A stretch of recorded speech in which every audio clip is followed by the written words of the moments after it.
Welcome back to Go Home, Rabbids, You're Drunk. I don't think you can get drunk on paint. I'm pretty sure the Rabbids have tried.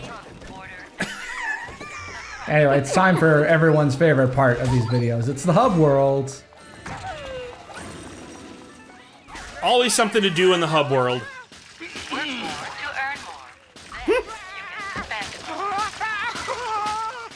Like spinning people around on cake trays, apparently.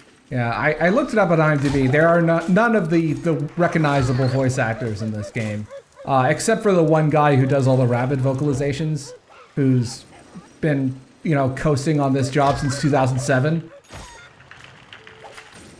Just like the voice of Mario. Charles Martinet actually does work. Yeah, okay, like...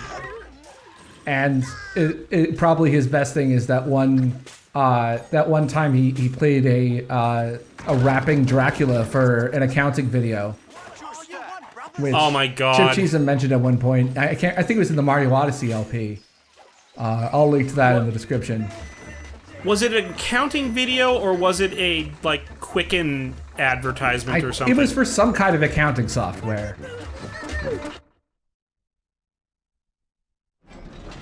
Okay, 80s and 90s software advertisements were bizarre. Yeah, definitely. And I mean, you can tell that we're already almost have enough stuff to go to the next set of levels if we wanted. Like, we're just a couple of 100 feet off. But are we to the moon yet? No, we're about a third of the way there.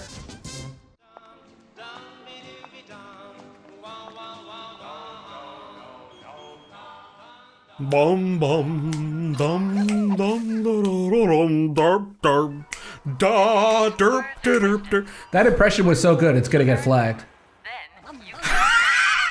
I hope not. And eventually, I'm gonna start showing off the boost, because it's one of those things that it's difficult to pull off, but it becomes the only way to play once you do. And, yeah, Babel Mall. Oddly enough, they don't really do anything with that name. It's not multilingual. You know, everyone can understand each other, etc. But is it multi-layered? It's more layered than the writing is, which isn't saying much, but... Well, I mean, that's all you need then. Just has to be tall.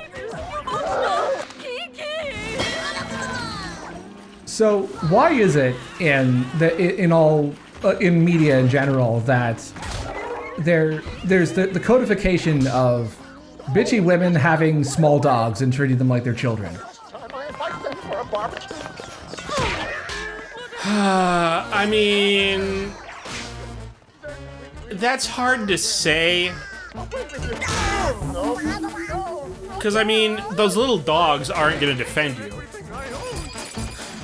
They're afraid to get out of your purse. The one that sticks out to me is that one section of Snakes on a Plane that was very clearly reshot, along with, you know, other large parts of the film, where an older, I forget if it was an older woman or just a spoiled brat, who Got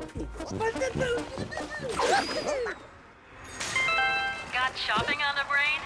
Don't miss out on Battle Mall's new group discounts for bulimic shoppers. What? I don't know why this joke is the way it is, because there are no restaurants in Babel Mall. There's a grocery store. It's like, I think someone was trying to make a joke about consumerist sheep or zombies, and the other one was trying to make jokes about eating disorders, and somehow they got their setup and punchline mixed up. That's the only thing I could think of, because otherwise the joke makes absolutely no sense. Like, I feel I should be outraged about the joke, but I can't. It doesn't make sense. Do you think that the writing room was just playing Cards Against Humanity? That might have been their first draft. So anyway, back to my story about Snakes on a Plane. It was I think it was just the spoiled Paris Hilton type character who uses her Pomeranian as a shield, kind of. She throws it at one of the snakes to buy time to get away, and then she dies a very karmic death later. Like that's one of the things that sticks out to me when it comes to that particular association between bitchy female characters and tiny, tiny dogs that they treat very preciously. We're watching over you. Unless they're throwing them at snakes. Yeah. I love the remote control car in this, by the way. Unfortunately, it's the same cutscene. Well, I mean, but it's still funny. There is something endearing about these characters. Yeah. Respect the pouch. Respect it. So hopefully I get to show this off here. I don't know if I can, but Santa, or the mall Santas, are one of the few characters in the game who can survive more than one super boost. I think it takes 3 to take down Santa. Huh. Uh-oh, I think there's a new enemy type waiting for us past that obvious barrier. I'm more concerned that we get Noam Chomsky to the end of the game. Okay, so actually no, there are more Verminator types later on, but I think this is, yeah, that's not one of them. Like there's a Verminator type that I can't remember if it's in this video or one of the later ones, where they sort of float up into the air and then try to crush you, but that's not for a bit yet. Huh. I was gonna say earlier, the default Verminator, the one in the brown smock, the first one It's you run the green into. one. The green Yep, one is the default one. Yeah. So the green one is the default one. There was a brown one earlier where it had the suit on, but it didn't look like it had a helmet. Yo, this ain't my kind of party, brothers. The model for him, though, when you knock him out of it, has like the hair and the little rat tail behind him. It kind of looks like Steven Seagal. It looks more like Steven Seagal when it's in the outfit. There we go. We got the Rabbids their obligatory dopamine rush from listening to Balkan Brass. And this is another level where it just sort of ends when you pick up the XL stuff. Why, though, is what I don't understand. I guess they couldn't figure out a way to end the level properly, so they just said, fuck it, let's end it now. No one will notice. It's not like anyone's gonna do a let's play of it. Hi, Ubi. We're keeping our eye on you. And I got the very rare rating of ho-hum zzz. You know, as someone who played clarinet for several years at high school, I appreciate the technique on that one clarinet rabbit. All right, time to go back to the hospital and kidnap Barney, who somehow escaped our previous attempt. Is that canonical, or is there just more than one Barney? It's canonical. Barney and Betty have like a little story arc over the course of the game. I was just kind of wondering if it was more like Half-Life, where there's Barney and then a bunch of guys that sound like Barney and look like Barney. Wait, what if this is Barney after the events of Half-Life 2? What if this is Barney after the events of Half-Life 1?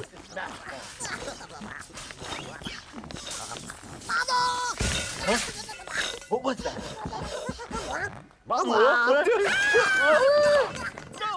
Okay, so that is kind of terrifying. I can understand the Verminator's fear.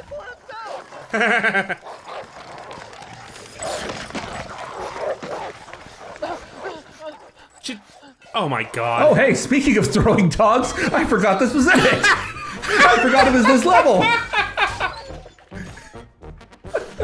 I did not mean to make that reference earlier on purpose. I am sick of these motherfucking rabbits in this motherfucking ball.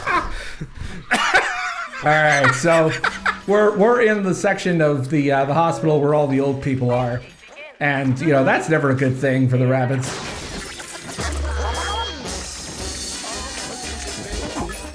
And I am glad that the music still keeps playing even when you feed the collector rabbit the intercom.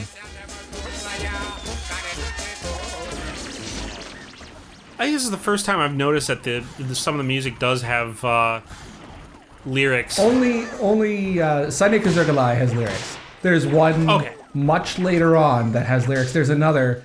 I don't have the list of the soundtrack in front of me, but yeah, this is just a repeat. This is I think that's the first time I've really showed off the charging Verminators, like without demolishing them in 5 seconds. Oh hey, check it out! It's old people, probably on portable life support. Let's boost into them with our deadly shopping cart. And of course, we need to take a memento. Let's get a picture with Pop Pop and Gram Gram. I'm gonna send it to Facebook. I mean, they're old enough that they probably still use Facebook. Yeah, I think this is the point where I just said I should start using the boost a bit more. Okay, this is the time to talk over the elevator music so I don't get flagged again for Rivers of Babylon. Yeah, exactly. Let's not get DMCA'd there. Is it gone? Yeah. Oh, thank God. On hospital grounds. I wish there was like a special type of Verminator that only appeared in the hospital levels that wore Santa slippers. That somehow did like two. It somehow did 2 light bulbs of damage instead of 1. So this is an interesting gimmick where it combines the bouncy hospital beds with the damaging. I don't even know what to call those. Crash barriers, I think. But I mean, yeah, we can use the bouncy beds as a shortcut. Because otherwise, you have to hit them with the cannonball rabbit. Be right back, grabbing that intercom. Okay, so mild puzzle-solving elements. I mean, it's optional. You can go up those whole stairs if you really want. You just gotta be precise. Okay, adding that to the kill count.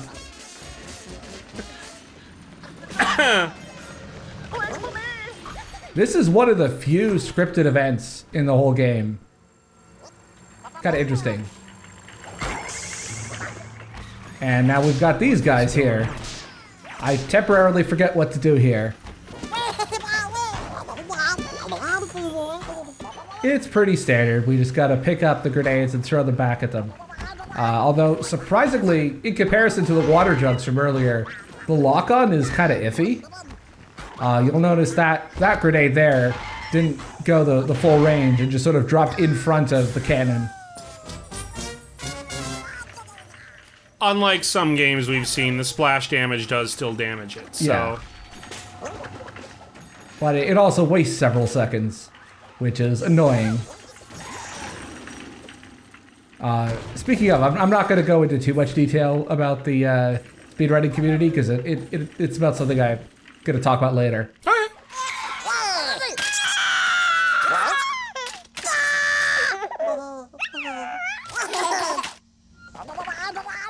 Did we just steal a baby? Yeah, we also screamed at it, and I'm pretty sure it's dead now. Okay. Nice, good job, Rabbids. You are a boon to your community.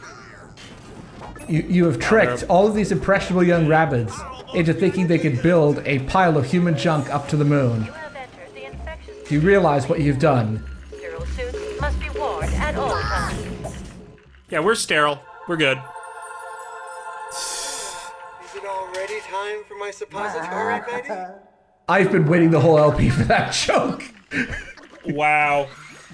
That's a kink. There are multiple references to Barney needing his suppository changed, and several others to enemas that he needs. The hospital levels are very poop and butt obsessed. As befitting a game with an E10 plus rating. Yeah, I mean, poop jokes. The height of comedy. I reflexively saw Santa and boosted into him, not realizing there was a wall between us. You better be good, or no presents for you. And here's where we learn a bit of lore about the mall Santas. Checking under your tree. Whoa. Well, first of all, they are essentially eldritch beings, since they take multiple super boosts to take down. Hey, my name is Joel. I kid you not. every homeless Santa or mall Santa or however we decided it is called Joe. They're all Joe. I have to assume that the Santa Claus of this world is extremely overworked. So he hires these Joes to deliver hamburgers while he's off, doing the important things with the elves. It's actually an employment program. Try to help people who need to fill out their resume. They all get to be Joe Santas. Is it already time for my suppository, Betty? Oh God, it's another elevator. You had a suppository 5 minutes ago. You gotta leave some for the rest of the patients. Listen, shit or get off the pot. Or out of the bubble. So we're not gonna be talking about the song that appears a lot, because also that's not the recording, that actually is the game. The frame rate really tanks. It doesn't tank much, but when it tanks, it really tanks. That is... The other brass song that usually plays during Barney's levels, we're going to talk about that later. Instead, I decided to leave the licensed song that plays here. And I can afford to do that. Well, it's a strange story. We'll get to it once it really kicks in.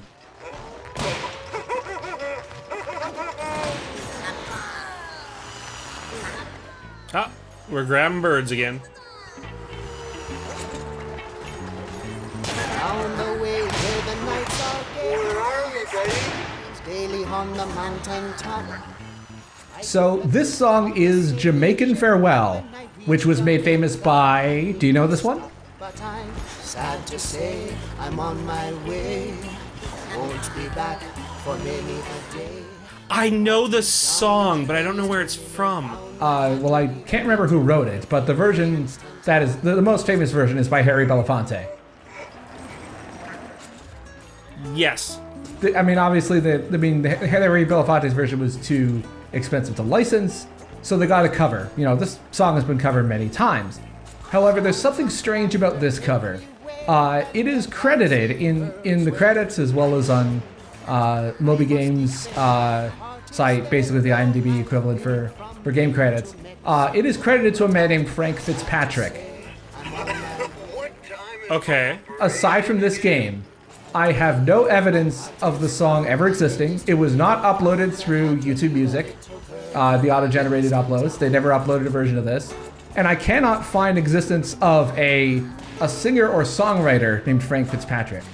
There's an American composer named Frank Fitzpatrick, but there are no musicians. Frank stuck entirely to composing. He never, tried to get a solo career.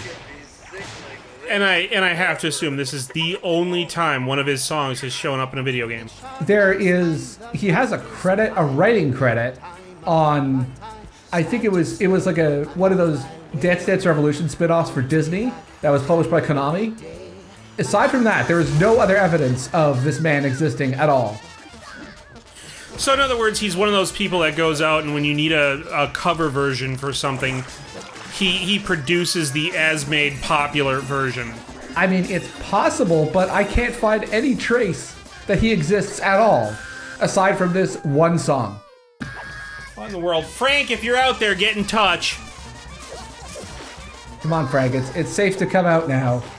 Yeah, we need to talk to you, Frank. You're not in trouble. COVID rates are falling. It's okay. We can meet in person. We'll buy coffee. So this is one of the crappy mini games I alluded to at the end of the previous episode. This is probably the best of them, which isn't saying much. Basically, you take the mechanic of shaking your rabbit around the Wii remote, and you just have to do it in the right direction for a while.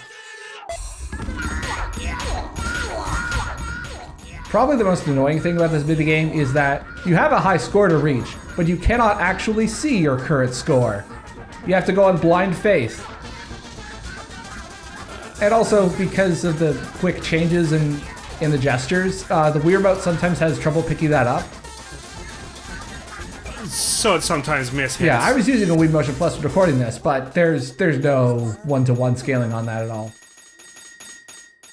It's all using the old gyroscopic meter that the old Wii remotes had. So there you go. I had no idea if my score was good enough for that, because it doesn't show you the score. And I do need to emphasize, that is probably the best of the mini games. So it's things are only downhill from here, at least when it comes to the mini games. So next time we'll be seeing some more of those pre-order costumes, some of whom are well, let's say they're related to other Ubisoft properties. Mass marketing appeal. As if the Rabbids were somehow lacking in that. Oh no, they are far more popular than any other property that Ubisoft has ever owned in the history of Ubisoft, and we wish them the best of luck in their future endeavors.